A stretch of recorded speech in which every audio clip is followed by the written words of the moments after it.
लोकसभा चुनाव से पहले एकजुट होकर गठबंधन करने वाले विपक्षी दलों के बीच विधानसभा चुनाव के दौरान ही रार देखने को मिली।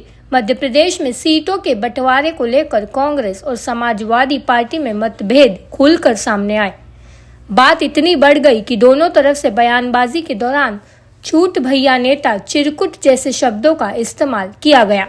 यहाँ तक कि इंडिया गठबंधन के भविष्य पर भी संशय के बादल मंडराने लगे थे। हालांकि अब दोनों तरफ से मामले में नरमी बढ़ती जा रही है। अब सवाल ये है कि आखिर ये विवाद कब और कहां से शुरू हुआ था। दरअसल मध्य प्रदेश विधानसभा चुनाव के लिए कांग्रेस और सपा ने अपने अपने उम्मीदवारों की लिस्ट जारी करनी शुरू की। दोनों ने कई सीटों पर अलग अलग उम्मीदवार उतार दिए। इस बारे में सपा अध्यक्ष अखिलेश यादव से सवाल किया गया तो उन्होंने कहा कि अगर मध्य प्रदेश विधानसभा में कांग्रेस उन्हें सीटें देने को तैयार नहीं तो यूपी में सपा बड़े भाई की भूमिका में है। सपा भी यूपी में कांग्रेस से गठबंधन नहीं करेगी। सपा प्रमुख ने कहा कि उनकी पार्टी के नेताओं ने मध्य प्रदेश में एक बैठक के लिए कांग्रेस के फोन कॉल का जवाब नहीं दिया होता।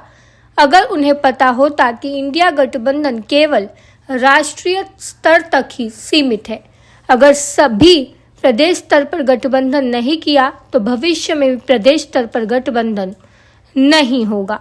इस मामले में कांग्रेस भी पीछे नहीं रही। यूपी कांग्रेस के अध्यक्ष अजय राय ने कहा कि उनकी पार्टी सभी 80 सीटों पर चुनाव लड़ने की तैयारी कर रही है। मध्य प्रदेश में सपा की कोई हैसियत नहीं है।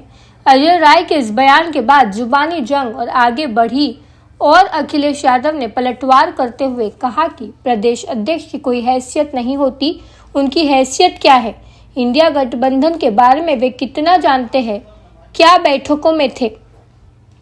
उन्होंने कहा कि कांग्रेस के ये नेता बीजेपी से मिले हुए हैं। मैं कांग्रेस से कहूंगा कि अपने इन चिरकुट नेताओं से हमारे लिए बयान न दिलवाए। अखिलेश ने कांग्रेस को धोखेबाज बताते हुए कहा कि अगर उन्हें पता होता इंडिया गठबंधन विधानसभा स्तर पर नहीं है तो वो कांग्रेस से बात ही नहीं करते।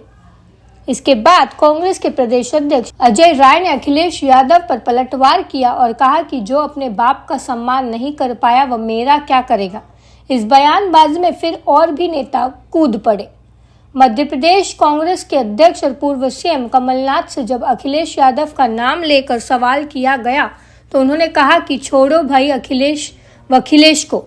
वही छत्तीसगढ़ के डिप्टी सीएम टीएस सिंहदेव ने अखिलेश को पहचानने से इनकार कर दिया और पूछा कि ये कौन अखिलेश यादव है। बहरहाल इसी बीच अखिलेश यादव को कांग्रेस की शीर्ष नेतृत्व का मैसेज आया और मामला शांत हुआ। अखिलेश ने कहा कि वे गठबंधन को बचाने की हर संभव कोशिश करेंगे। कांग्रेस के बड़े नेता का हमारे पास संदेश आया है, इसलिए बड़े नेता की बात माननी पड़ेगी। कांग्रेस को जरूरत महसूस होने पर सपा साथ देने में पीछे नहीं हटेगी। बता दें कि मध्य प्रदेश की 230 सदस्यीय विधानसभा के लिए 17 नवंबर को चुनाव होंगे और नतीजे 3 दिसंबर को आएंगे।